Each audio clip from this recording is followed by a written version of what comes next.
वे अपनी आत्मकथा की शुरुआत में कहते हैं, मैं वही व्यक्ति हूँ जिसे विवाह के शुभ अवसर में साथ जाने के लिए अशुभ माना जाता था, और वर्तमान में मैं वही व्यक्ति हूँ जो सबसे बड़ी शादी पार्टियों और कल्याण समारोह का उद्घाटन करता हूँ। यह सब क्या है?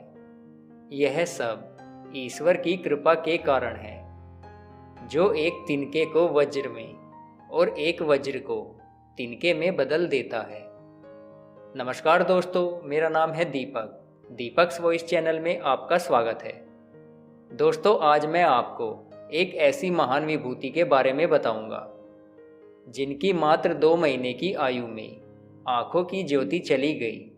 नेत्रहीन होते हुए भी उन्होंने हिंदू धर्म के चारों वेद, अनेक शास्त्र और पुराणों को कंठस्थ किया और हिंदू धर्म की सर्वोच्च उपाधि जगत गुरु से सम्मानित किए गए। इन महान धर्म गुरु को हम जगत गुरु श्री राम भद्राचार्य जी के नाम से भी जानते हैं। लेकिन दोस्तों, वीडियो शुरू करने से पहले आपसे प्रार्थना है कि हमारे चैनल को सब्सक्राइब जरूर कर लें, क्योंकि आप सभी तक आध्यात्म से जुड़ी जानकारी पहुंचाने में हम बहुत मेहनत करते हैं और आपका सपोर्ट हमें और ज़्यादा मेहनत करने के लिए मोटिवेशन देता है। जगत गुरु स्वामी राम भद्राचार्य जी का जन्म 14 जनवरी 1950 को मकर संक्रांति के दिन एक सरयू पारीण ब्राह्मण परिवार में उत्तर प्रदेश के जौनपुर जिले के सांडी खुर्द गांव में हुआ था। स्वामी जी के पिता का नाम पंडित राजदेव मिश्र और उनकी माँ का नाम सची देवी मिश्र था। इनकी माता एक धार्मिक महिला थी। राम भद्राचार्य जी के पिताजी की चचेरी बहन मीराबाई की अनन्य भक्त थी। मीराबाई अपने काव्यों में श्री कृष्ण को गिरधर जी के नाम से संबोधित किया करती थी, इसलिए उन्होंने स्वामी राम भद्राचार्य जी का बचपन का नाम गिरधर रखा था। 24 मार्च 1950 को इनकी आंखें ट्रेकोमा से संक्रमित हो गई, जिससे मात्र 2 महीने की उम्र में ही इनकी आंखों की रोशनी चली गई थी। गिरधर की प्रारंभिक शिक्षा उनके दादाजी से हुई, क्योंकि उनके पिता बॉम्बे में काम करते थे। दोपहर में उनके दादाजी उन्हें हिंदू महाकाव्यों जैसे रामायण और महाभारत के विभिन्न प्रसंग सुनाते थे। 3 साल की उम्र में गिरधर ने अवधी भाषा में अपनी पहली कविता अपने दादाजी को सुनाई। 5 वर्ष की आयु में गिरधर ने अपने पड़ोसी पंडित मुरलीधर मिश्र की मदद से 15 दिनों में लगभग 700 छंदों से युक्त संपूर्ण भगवद गीता को अध्याय और श्लोक की संख्या के साथ याद कर लिया था। वर्ष 1955 में जन्माष्टमी के दिन उन्होंने पूरी भगवद गीता का पाठ किया। जब गिरधर 7 साल के थे तो उन्होंने उनके दादाजी की सहायता से 60 दिनों में तुलसीदास के संपूर्ण रामचरितमानस को याद किया, जिसमें अध्याय और पद संख्या के साथ लगभग 10,900 छंद शामिल थे। वर्ष 1957 में रामनवमी के दिन उन्होंने उपवास करते हुए पूरे महाकाव्य का पाठ किया। बाद में गिरधर ने वेदों, उपनिषदों, संस्कृत व्याकरण, भागवत पुराण, तुलसीदास के सभी महाकाव्यों, संस्कृत और भारतीय साहित्य में कई अन्य काव्यों को याद किया। गिरधर की 17 वर्ष की आयु तक कोई औपचारिक स्कूली शिक्षा नहीं थी, लेकिन एक बच्चे के रूप में उन्होंने सुनकर कई साहित्यिक काव्य याद किए थे। उनके परिवार की इच्छा थी कि वे एक कथावाचक बने, लेकिन गिरधर पढ़ाई करना चाहते थे। उनके पिता ने वाराणसी में उनकी शिक्षा के लिए उन्हें नेत्रहीन छात्रों के लिए एक विशेष स्कूल में भेजने का निश्चय किया। गिरधर की मां ने उन्हें यह कहते हुए भेजने से मना कर दिया कि स्कूल में नेत्रहीन बच्चों के साथ अच्छा व्यवहार नहीं किया जाता है। 7 जुलाई 1967 को गिरधर जौनपुर के निकटवर्ती सुजानगंज गांव में संस्कृत, व्याकरण, हिंदी, अंग्रेजी, गणित, इतिहास और भूगोल का अध्ययन करने के लिए आदर्श गौरीशंकर संस्कृत महाविद्यालय में सम्मिलित हुए। उनमें एक बार सुनकर याद रखने की अद्भुत क्षमता थी। गिरधर ने अध्ययन करने के लिए कभी भी ब्रेल लिपि या अन्य भाषा का उपयोग नहीं किया। जब गिरधर 11 साल के थे तो उन्हें उनके परिवार ने शादी की बारात में शामिल होने से रोक दिया था।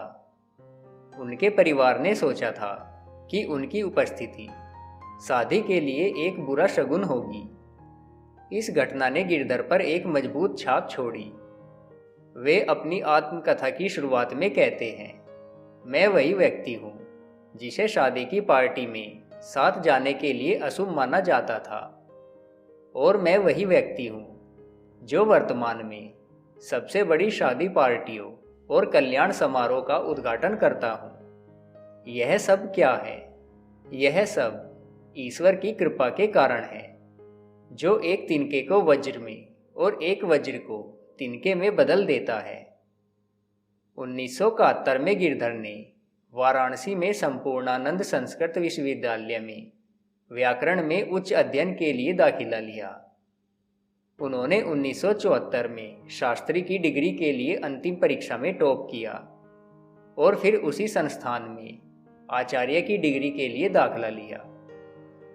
अपनी मास्टर डिग्री करते हुए उन्होंने अखिल भारतीय संस्कृत सम्मेलन में विभिन्न राष्ट्रीय प्रतियोगिताओं में भाग लेने के लिए नई दिल्ली का दौरा किया, जहां उन्होंने व्याकरण, सांख्य, न्याय, वेदांत और संस्कृत अंताक्षरी में 8 में से 5 स्वर्ण पदक जीते। भारत की तत्कालीन प्रधानमंत्री इंदिरा गांधी ने उनकी क्षमताओं से प्रभावित होकर उन्हें अपनी आंखों के इलाज के लिए संयुक्त राज्य अमेरिका में अपने खर्च पर भेजने की पेशकश की, लेकिन गिरधर ने इस प्रस्ताव को ठुकरा दिया। व्याकरण के अंतिम आचार्य परीक्षा में गिरधर ने 1976 में शीर्ष स्थान पाते हुए कुलाधिपति स्वर्ण पदक हासिल करते हुए 7 अन्य स्वर्ण पदक जीते। सभी कठिनाइयों को पार करते हुए स्वामी जी ने 1981 में 31 वर्ष की आयु में डॉक्टर की डिग्री प्राप्त की। चित्रकूट में जिस स्थान पर भगवान श्री राम ने वनवास के 14 वर्षों में से 12 वर्ष व्यतीत किए थे, रामभद्राचार्य जी ने उस स्थान पर एक तुलसी पीठ की स्थापना की। यह स्थान एक धार्मिक और सामाजिक संस्थान है। 1976 में गिरधर मिश्र ने करपात्री महाराज को रामचरितमानस पर कथा सुनाई। स्वामी करपात्री ने उन्हें विवाह ना करने, वीर व्रत धारण करके आजीवन ब्रह्मचारी रहने और किसी वैष्णव संप्रदाय में दीक्षा लेने का उपदेश दिया। गिरधर मिश्र ने 19 नवंबर 1983 के कार्तिक पूर्णिमा के दिन रामानंद संप्रदाय में श्री श्री 1008 श्री रामचरण दास महाराज फलाहारी से विरक्त दीक्षा ली। इसके बाद गिरधर रामभद्राचार्य के नाम से विख्यात हुए और तभी से सभी लोग गिरधर को जगत गुरु रामभद्राचार्य से संबोधित करने लगे। इन्होंने विकलांग बच्चों की निःशुल्क शिक्षा के लिए सन 2001 में विकलांग विश्वविद्यालय बनवाने का निर्णय लिया और फिर इन्होंने जगत गुरु रामभद्राचार्य विकलांग विश्वविद्यालय की स्थापना की। स्वामी जी द्वारा खोले गए इस विकलांग विश्वविद्यालय में स्नातक में नेत्रहीन विकलांग बच्चों को B.Ed, B.Sc, B.Tech, M.A, M.B.A, computer courses, M.C.A, B.C.A, Ph.D आदि की शिक्षा निःशुल्क दी जाती है। अयोध्या के श्री राम जन्मभूमि केस में भी श्री रामभद्राचार्य जी की अहम भूमिका रही है। जब उच्चतम न्यायालय ने राम जन्मभूमि मामले को लेकर सवाल उठाया था कि क्या वेदों में रामलला के जन्म का कोई प्रमाण है, अयोध्या का कोई प्रमाण है, उस वक्त सभी धर्माचार्य न्यायालय में जाने से मना कर रहे थे। उस समय साक्ष्य देने के लिए न्यायालय में पत्र लिखकर स्वामी जी ने कहा कि वह राम जन्मभूमि का शास्त्रीय साक्ष्य दे सकते हैं। तब स्वामी जी से न्यायालय ने कहा कि बिना देखे आप कैसे साक्ष्य देंगे। न्यायालय के इस प्रश्न पर रामभद्राचार्य जी ने कहा कि आप किस चीज का साक्ष्य चाहते हैं। तब न्यायालय ने शास्त्रीय साक्ष्य की मांग की। इस पर स्वामी जी ने कहा कि शास्त्रीय साक्ष्य के लिए भौतिक आंखों की आवश्यकता नहीं होती, बल्कि शास्त्र ही सबकी आंखें है। शास्त्र के बिना व्यक्ति दृष्टिहीन होता है। इस पर न्यायालय ने भी स्वामी जी की बात का समर्थन किया और फिर उनसे पूछा कि क्या राम जन्मभूमि का वैदिक प्रमाण उपलब्ध है। तब जगतगुरु रामभद्राचार्य ने अथर्ववेद के 31 अनुवाक्यों में दशम कांड के दूसरे मंत्र में उपलब्ध प्रमाण दिए। 441 साक्ष्य प्रस्तुत करते हुए जगतगुरु रामभद्राचार्य जी ने बताया कि वेदों में स्पष्ट कहा गया है कि 9 द्वार वाली, 8 चक्र वाली, 300 धनुष उत्तर में सरयू नदी के तट पर राम जन्मभूमि अयोध्या विराजमान है। तब वहां खुदाई करने पर 437 साक्ष्य स्पष्ट हुए और रामलला के 4 प्रमाण स्पष्ट हुए। न्यायालय ने जगतगुरु रामभद्राचार्य जी का साक्ष्य स्वीकार कर लिया और 8 नवंबर 2019 को मुख्य न्यायाधीश रंजन गोगोई ने सुप्रीम कोर्ट के जज अशोक भूषण से निर्णय देने के लिए पहले जगतगुरु रामभद्राचार्य जी का बयान पढ़ने के लिए कहा, जिसे पढ़ने पर ही 9 नवंबर 2019 को राम जन्मभूमि के पक्ष में सुप्रीम कोर्ट ने निर्णय लिया और आज वहां पर भगवान श्री राम का भव्य मंदिर बन रहा है। नेत्रहीन होते हुए भी जगतगुरु रामभद्राचार्य जी 22 भाषाएं जानते हैं और अभी तक लगभग 100 से ज़्यादा रचनाएं कर चुके हैं। रामभद्राचार्य जी को अनेक पुरस्कारों से सम्मानित किया जा चुका है। रामभद्राचार्य जी ने धर्म और शास्त्रों के प्रचार के लिए कई विदेश यात्राएं भी की है। साल 2015 में भारत सरकार ने उन्हें पद्म विभूषण के सम्मान से सम्मानित किया था। दोस्तों, उम्मीद है आपको वीडियो पसंद आया होगा। वीडियो को लाइक और शेयर जरूर करें और ऐसी ही मोटिवेशनल और आध्यात्मिक वीडियोस के लिए हमारे चैनल को सब्सक्राइब जरूर कर लें। धन्यवाद।